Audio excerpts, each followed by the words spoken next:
You should be live, Kevin. I should be live now? Yeah, we Yeah, flipped it should be. together. Why are we flipped horizontally? What's going on? It's interesting. You're making me look silly. Welcome to the most poorly planned and improperly set up live YouTube broadcast we could ever come up with. We're testing some new software, so we just went live as a surprise. I'm Kevin Michalowski with the USCCA. I'm the Director of Content and Executive Editor of Concealed Carry Magazine. And yes, we'll answer your questions. I'm talking about a few topics. I'm going to kick it off with, I did a short video recently and I got information from the folks over at Ultimate Training Munitions. I'm a certified Ultimate Training Munitions instructor, and I can no longer buy Ultimate Training Munitions ammo because the ATF said, nope, can't have it. For those of you who don't know what it is, it's the stuff we use for our force-on-force training. Luckily, somebody was thinking ahead down on the video team, and we purchased 1,000 rounds of our battlefield blanks, the stuff that we use for our proving ground training, so that we're going to have that for a while. But right now, UTM is restricted to only military and law enforcement, and nobody knows why.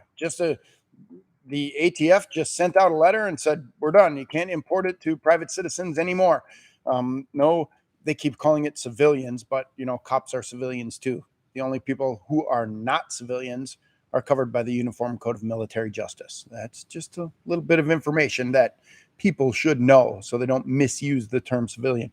But yes, so I'm now rationing my UTM marking rounds. I have some in my side business that I teach people dynamic shooting and some things like that, but I can't figure this out. Why would the ATF want to restrict private citizens' ability to get the best training available, that force on force, that scenario-based training? Everybody wants folks to get good gun training, good firearms training, learn how to use your gun. But you can't use this really cool stuff that will help you learn to use it in the best possible way. So I got a note already. Questions are coming in. Thanks for watching. Curious, if you are walking and there is a rabid animal that starts to attack you, can you shoot it?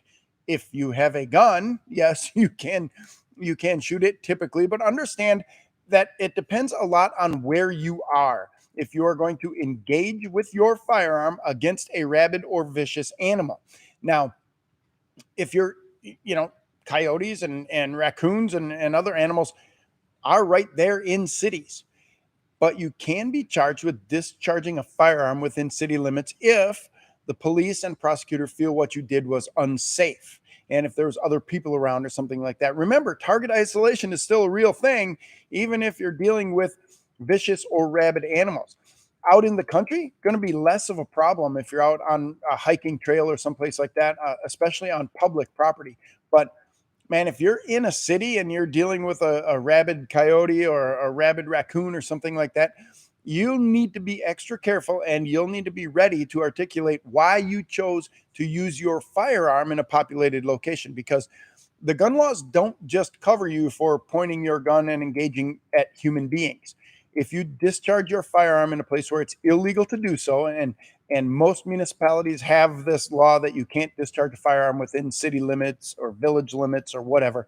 So you might have to deal with something like that. So just be advised that, again, using your gun for self-defense, you're going to have to articulate why you did it every time, even if it's against an animal. James, what's your advice for carry position? I haven't found appendix nor 6 o'clock to be comfortable. 6 o'clock, that small of the back carry, I advise against that, because if you do happen to fall down, that gun is going to impact your spine. It's going to hurt you more than if you fall in a gun like on your hip or something like that. I carry my gun at 3:30 or 4 o'clock just because that's where I always carried it as a police officer. For 17 years, I would put on the gun belt and the gun would be right there on my side. So that's where I learned to draw and carry and defend that gun from. Carry position, move that holster around until you find something that is comfortable. And maybe change up your holster. Maybe it's a cross draw situation or a shoulder holster rig or something like that. There are also some really good off-body carry methods, and people are going to laugh, but the fanny pack is coming back. They're calling it a shoulder bag now, a crossbody carry bag, but that's just a fanny pack. And you know what? If you get one of those and you're carrying it like the hipsters across the front of your body, that gun's going to be right there. The one thing I will tell you, if you're using an off-body carry method, is one, it's slower. So I'm going to tell you two things. The two things I will tell you is one, it's slower, and two, you might set it down somewhere where you're not. And the third thing, so three things. Now I'm going to tell you three things about off-body carry, is that sometimes your off-body carry item, like a purse or a bag or something like that, is the target for a thief. So if you're carrying off-body, it might be a target for a thief. It's slower to get to. And if you set it down, you've just walked away from your gun. So think about that. But I'm a big fan of carrying on the strong side hip, just a little bit behind the 3 o'clock position.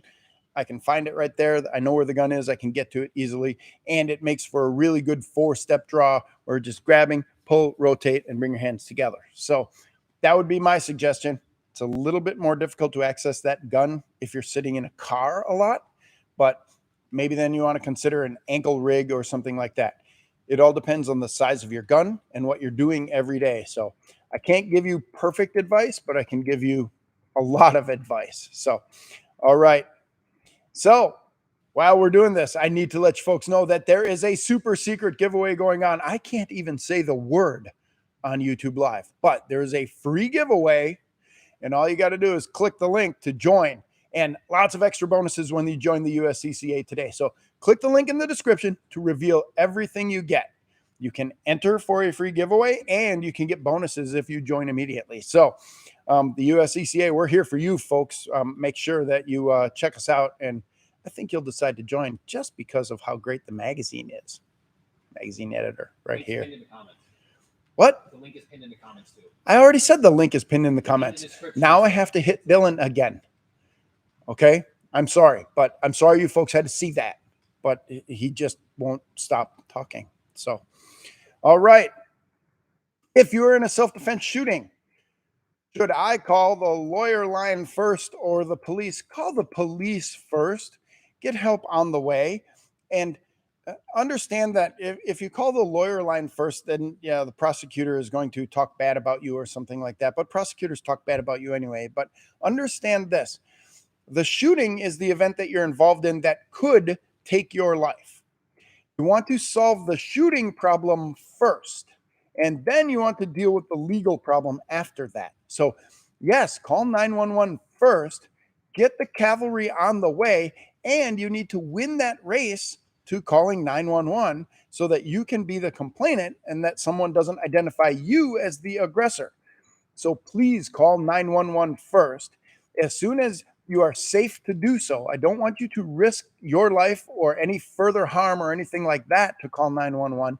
But yes, call 911 first and then deal with the legal aspects. Win the fight first, then win the race to 911 and get help on the way, and then deal with the legal aspects, please. All right. Automotive repair. This is, oh, wait, I skipped over a question. Jeff P says, can a law enforcement agency buy it and then sell it as surplus? I'm sure there is probably a way around this ATF UTM. I still have my retired ID card. I'm wondering if I could get my old chief to buy UTM ammo and then let me use it to train department officers or something like that. So yeah, there might be a way around it, but right now, I don't know for sure. All I know is that ATF said they can't sell it to private citizens. They can't import it for sale to private citizens. And that means the UTM ammo and the UTM gear, the conversion kits and things of that nature. So there's got to be a way to fix it. We just don't know how yet. And we don't know why the ATF did this. So I'm still wondering about that. What's the number one thing people should be doing in regards to preparing for any dangerous self-defense events that may happen to them? The number one thing that people should be doing to prepare for this is to think about what you're going to do before you're in the situation. Yes, I want you to get great training, but I want you to accept the fact that these dangerous situations, these dangerous events do happen. They can happen to you. They can happen anywhere. So I want you to accept that fact first. Once you realize that bad things happen, that evil exists in the world, and you are going to stand up against it to defend yourself or your loved ones, that's the very first step that you have to take. Once you make that decision, then it will be so much easier for you to decide to buy the right gun, gear, and ammo, to get the right training, to continue living this lifestyle and doing it every day. The number one thing that you have to do is accept the fact that bad things do happen, and you're not going to let them happen to you. You're not going to go down without a fight. So start there. Once you make that decision, all the rest of the pieces fall right in place. All right. Slammed asks us a question. If you pull out your gun but do not shoot, do you have to call law enforcement? I would, because somebody else might see you pull out your gun and claim that you are a bad guy, and then law enforcement will be looking for you. And I think it is a good idea to get law enforcement to start looking for the person who forced you to pull out your gun. You didn't just pull out your gun for no reason. You did it for the right reason, because you're a responsibly armed American. You weren't brandishing, you were defending yourself. Guy came up to you with a knife, said, "Give me your wallet." You pulled out your gun. He changed his mind. So you changed your mind. You didn't shoot him because the threat's already gone. But yes, call the cops, get the cops looking for that guy. And again, there might be other witnesses who only saw the big guy in the gray shirt pointing his gun at somebody else, and that guy took off running. So now the cops are looking for me, and they want to know what's going on. And the first question they're going to ask is, why didn't you call the cops? If you really were being robbed at knife point, why didn't you call the cops? So yes, if you pull out your gun and doing so diffuses the situation and the threat stops and you didn't have to fire a shot, please also call 911 and get ready to make a statement. So James K wants to know, what is the ammo you would recommend for home defense? I have a 9mm. I have hollow points, 124 grain. That seems like it would work really well. Get out and test some ammo that works well in your gun. And if you're using it for home defense, you know what? Maybe set up a couple of pieces of drywall or something like that and shoot through it and see if the ammo opens up. But jacketed hollow points are the most common and the most tested ammunition that is available right now for personal defense. And again, when you're using your gun, don't rely on the ammo. Like, oh, I bought this perfect frangible ammo that's not going to go through the wall, so I don't have to hit my target. No, first and foremost, hit your target. If you hit your target with good jacketed hollow point ammo, that ammo typically should not penetrate all the way through. It should stop inside your target. So again, marksmanship is the most important part of this. You want to make sure your shots are on target. But a good hollow point ammo, jacketed hollow point ammo from a reputable manufacturer is going to be the way to go to do that. 124 grain works. If it functions great in your gun, it functions great in your gun. You could go up to 147 grain. You know, it might hit a little bit harder, a little bit more transfer energy. But the truth of the matter is, no handgun is going to give you enough of that transferable energy to just knock a guy off his feet.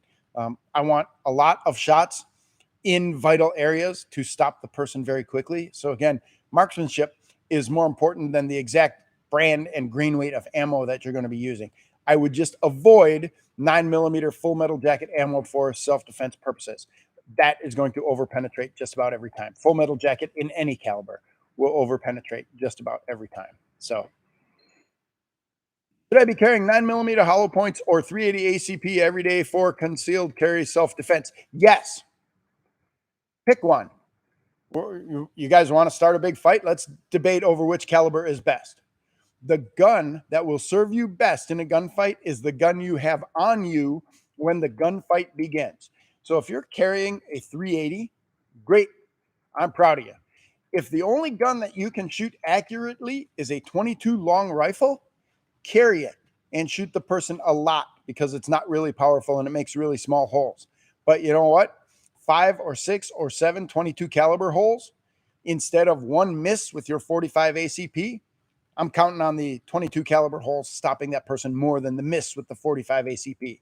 So again, we come back to what I said before. Marksmanship is more important than caliber. Shot placement trumps caliber every single time. Choose the gun that you can shoot accurately and that is comfortable enough for you to carry every single day. Because if you don't have the gun, it can't help you. So we're not going to argue about caliber. We're going to argue about the fact is, are you carrying your gun today? Do you have it on you? If it's more than 3 seconds away from you, you are unarmed. Fix that. Got it? All right. So more clips. Can I carry a pistol full-time in my vehicle without a CCW if secured? I'm going to quote Tom Grieve here. Check your local listings. What are the laws in your state that allow you to do that or not do that? Okay. Can I carry a pistol full-time in my vehicle without a CCW? Some places the answer is yes. Some places the answer is no. Like in the state of Wisconsin, yeah, you can carry a gun in your vehicle without a concealed carry permit as long as it's on the dashboard or in the back window where cops can see it when they approach the vehicle. And that's a pretty bad place to put it if you want to keep it hidden from someone who might steal it. So you have to have your concealed carry permit with you to conceal that gun, which is, even below the window level in your vehicle. So understand you have to know your local laws or you will run afoul and you will get in trouble. Okay. At the top, someone donated. Someone donated. Machiavellius. I'm not reading that name. Dylan, why would you do that to me? $5 donation. Yes. And that moves your question to the top. AR-15 for home defense. Yes. Do I need to expand upon this? AR-15 is a wonderful tool for home defense. And, if you want to understand that, think about all the tens of thousands of U.S. troops who have gone through room clearing training with an AR-15. That's home defense, or offense, whatever you want to call it. AR-15 is great for home defense, but understand this. When you fire your AR-15 inside a home to defend it, it's going to be loud. Your ears are going to ring. You're going to notice that right away.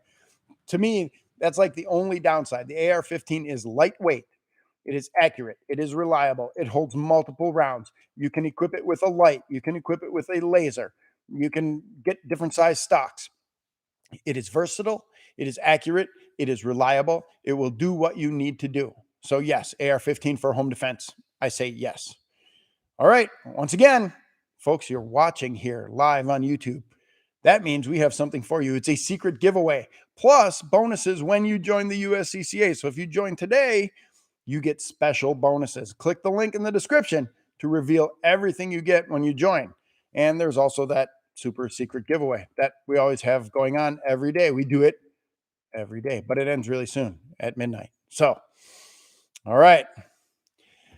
I reload all my 9mm. What do you think about reloading defense hollow point ammo? Reloading is great. I've given it up because I don't use as I don't have the time to continue reloading that. Reloading is great, and it's a great way to save money on training ammo. Where you could run into problems is the reliability of your reloaded ammo. Do you trust it with your life? Yes, you reloaded it. You better be doing it right. It better work every time.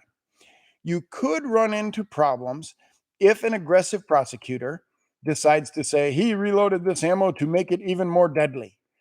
Prosecutors are sometimes stupid like that, and they will say stupid things, but that doesn't mean your defense attorney in a shooting doesn't have to defend against those stupid things that prosecutors might say. So, yeah, reloads work when they work. Can they open up a problem for you on the legal side of things? Yes. But if you have a prosecutor who's that aggressive, you're going to have a lot of other problems in your legal defense as well. And this person is just throwing stuff at the wall to see what sticks, to see how they can make this case. So I don't recommend using reloaded ammo just because it just takes that one thing out of the equation so that we don't have to worry about that part of it anymore. I typically use the same ammo that the local police department uses. So, and I'm not going to give that name because, they didn't make a donation and pay for placement here. So, all right, a $10 donation, 1032 Defense says, continue the great work. And 1032, I know what you're talking about over there, man with a gun. Thank you. Yeah, this guy gave a $10 donation just to tell me I'm doing fine. I'm feeling so much better about myself right now. I'm not even going to go to therapy this week. All right. Forrest Twitch says, I carry 3 guns on the hip, the ankle, and in a purse. If I have to use one, will it look bad to the court that I carry 3? I don't know. I don't know what your prosecutor is going to say. I don't know where you live. Um, yes, it could look bad. I mean, the prosecutor could say, "Man, you're packed out in full battle gear, and you're out there looking for a fight." It comes down to the totality of the circumstances. What were you doing when this fight started that you had to defend yourself? And do you have training? Have there's going to be so many questions about this. And it's going to come down to what the prosecutor will say about, and again, we're looking at the totality of the circumstance when we're talking about the legal case that the prosecutor is trying to make. Will 3 guns on your person help that prosecutor get a conviction? If the prosecutor thinks so, the prosecutor will then say whatever he or she has to say to try to get the conviction. Because prosecutors do not waste time, effort, and money against cases where they think they can't get a conviction. They want to win, so they're going to say whatever it takes to win. So I don't know if that's going to go bad for you. I think more importantly is, did you follow all the laws? Is everything you're doing legal? And was everything that you did up to the fight started and even after the fight ended, did you do everything legal? Then you're going to be okay. Your actions are more important than the number of guns you have on you. So, David, during a breaking in, would you announce that you are armed? Sure. Yes, and we have this debate all the time. Do you turn on the lights? Do you announce that you're armed? Yeah. I want to give the bad guy every opportunity to run away. I don't want to have to be in that fight. I want him to know clearly, hey, I'm here. I know you're here. I got a gun. Get out of here. We don't want to have this fight. I don't want to have to shoot you. And honestly, then I'm one of those stay put kind of guys. I'm not going to go doing room clearing. As a police officer, I never cleared buildings without backup. I didn't do it by myself because lots of things can go wrong when you're clearing buildings. And think about this when we're talking about the legal defense for your shooting in your home. If you're at the top of the stairs and you say, hey, bad guy, I'd really like it if you would leave my house now, because we're polite, good people. And the bad guy, because he's a polite, good person too, who was thinking about getting a job on his way to church when he decided to rob your house, he said, no, I don't think I'm going to leave now. I think I'm going to come upstairs and kill you. When he starts up the stairs and you shoot him, you have a much solider case for your legal defense than if you went looking for him and you shot him and he didn't die and he claimed that he was running away and just trying to get out of there. So I love the idea of position of tactical advantage. And if the guy comes towards you, then you know for sure his intent is to kill you. And then you take action because it's easier to defend legally. And yes, there's a million things people are going to say. He's going to light a fire in your house. He's going to steal everything you got. What if your kids are in the bedroom downstairs? Well, that changes things. If your kids are down there and you got to go get to them, yeah, then you might want to take that risk. But yes, I would announce, yes, I would turn on lights to make sure I'm not shooting the wrong person. And I would do everything I can to get that person to leave before I had to shoot them. Anthony says, USCCA situational awareness training saved me from an attack 4 days ago. Yellow to orange to red in less than 2 minutes. I was able to see the threat and take steps to avoid it. There you have it. Yet another save. I'm going to chalk this one up right over here on the side. Anthony, I'm so happy that you came out of this unscathed, that you learned something from our training. Please tell your friends and everybody who's watching, yes, this stuff really does work. Paying attention to what's going on around you can save your life. Criminals are predators. They want the element of surprise. And Anthony, I'm so happy that this worked out well for you. Keep up the good work. And yeah, amazing how quick it goes from yellow to orange to red. Less than 2 minutes, sometimes less than 2 seconds, you need to start implementing that plan. So outstanding. All right, I'm reminding you again, we have this free giveaway going on, and you get extra cool stuff if you join the USCCA today. So click the link in the description. Join right now and get the cool stuff. Bee sting. What's the fine line between needing to use deadly force and physical force? Huh. The fine line between needing to use deadly force and physical force is it comes when you can articulate that you reasonably believed you were in imminent fear of death or great bodily harm, that you knew the threat was happening now, it was unavoidable, and you needed to use deadly force to stop it. That's the fine line. You can use physical force, objectively reasonable physical force, to stop an unlawful interference with your person. So you can shove somebody if they're getting too close or it looks like it's going to be a physical confrontation or something like that. You can do that, and it's a much lower standard. It has to be what would be determined objectively reasonable, and that is the reasonable person test that they're going to put to a jury. But when it comes to shifting from just physical force, just that punch in the face or that shove or whatever, to the use of deadly force, you had better be able to clearly articulate why you believe the threat was happening right now. It was imminent. You couldn't avoid it. You don't have to try, but you have to think about every other option, and you realize those other options wouldn't work. That's the fine line between physical force and deadly force. Eli in Ohio, a $5 donation. Does health issues from tobacco use qualify as a disparity of force? Well, if you can't breathe and you can't move and you can't run away, yeah, that's going to impact it. How you got your health issues, I think, are going to be less important than the outcome of what's going on. So, yeah, if you have COPD or something like that, and it happened to come from tobacco use, yeah, that's going to change your ability to defend yourself, and it might change the way and the timing and the manner of force that you use. Again, totality of circumstance. All the other parts of this are going to come into play as well. You can't just say, I've been a smoker for 35 years. I'm going to shoot that guy now. That's not how it works. It's going to be the totality of the circumstance. There's going to be a serious investigation into your use of force. If that element comes up, if they say, why didn't you run away? Well, I can't run. I got COPD.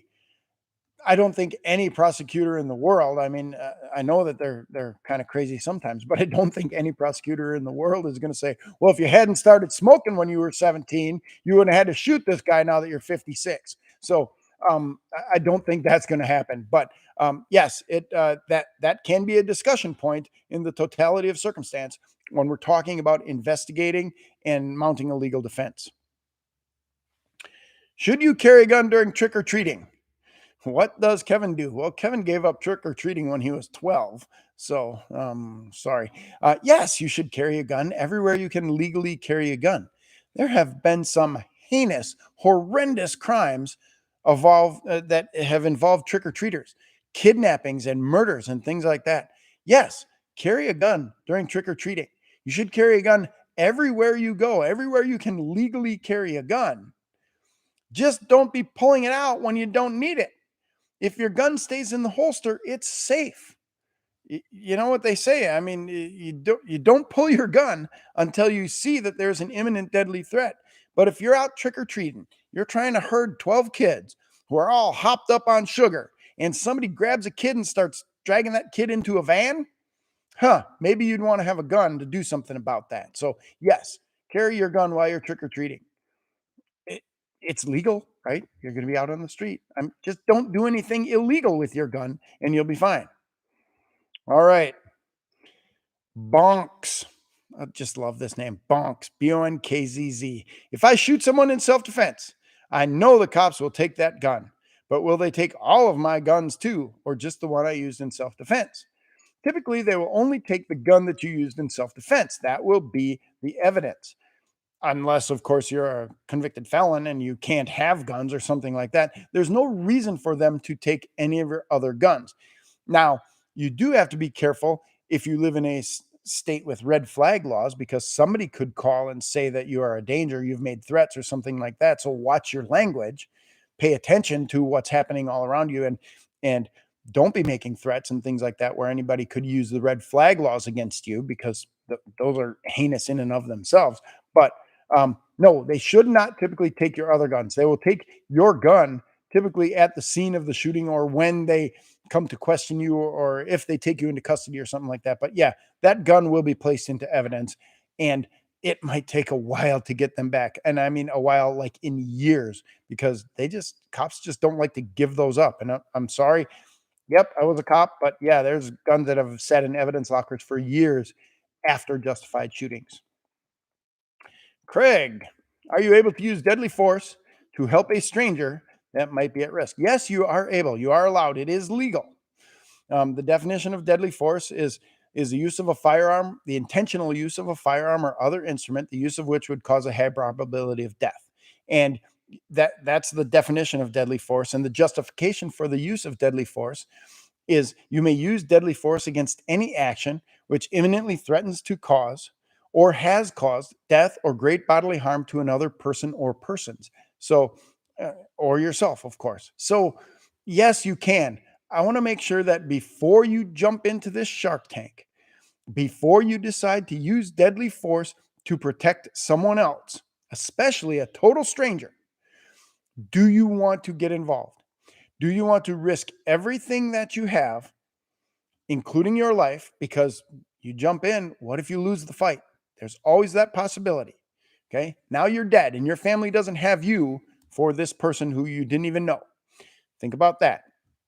And then think about the physiological, psychological, and financial aspects of what happens after a shooting.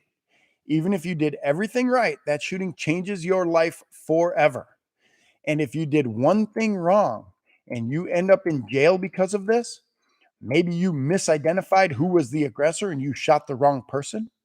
Maybe you missed your first shot and you hit an innocent person down the street.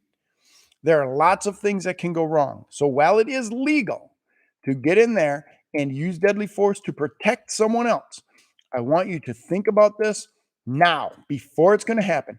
What is going to prompt you to get in that fight? What's going to make you want to do that?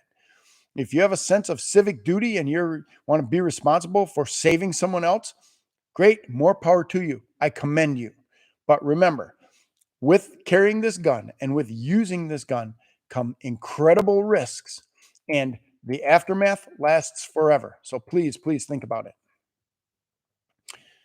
What are your thoughts on laser optic for concealed carry? Perceived marksmanship changes fast in a hectic adrenaline rush real life situation, and do I agree?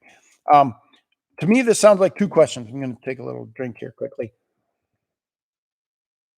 My thoughts on optics. Now, I currently on my everyday carry pistol do not have an optic. I do have a laser sight mixed with my light, a Viridian green laser and light combination. I have done some very serious training with optics equipped pistols, and people are making it more complicated than it needs to be. And I'm going to reference one of my mentors, Dave Spalding. He's like, it doesn't need to be that complicated. Um, an optic sighted pistol works just like an iron sighted pistol. And if you can't find the red dot in the optic, you're probably having trouble finding that front sight. The reason you find the front sight so quickly is just years and years of repetition of looking for the front sight and understanding the sight picture. But right now, optical sights on pistols, that's happening. People are using them. They're using them to great effect. They work well. They're durable. Yes, they work. Do you absolutely have to have one on your pistol to win a gunfight? No, you do not. Most of your gunfights are really, really close and really, really fast. And you're shooting at, from contact distance out to 5 or 10 feet. And a lot of times you're not even using your iron sights at that point. It's just a flash sight picture and you're pointing the gun at the target and hitting right there. So, yes, absolutely.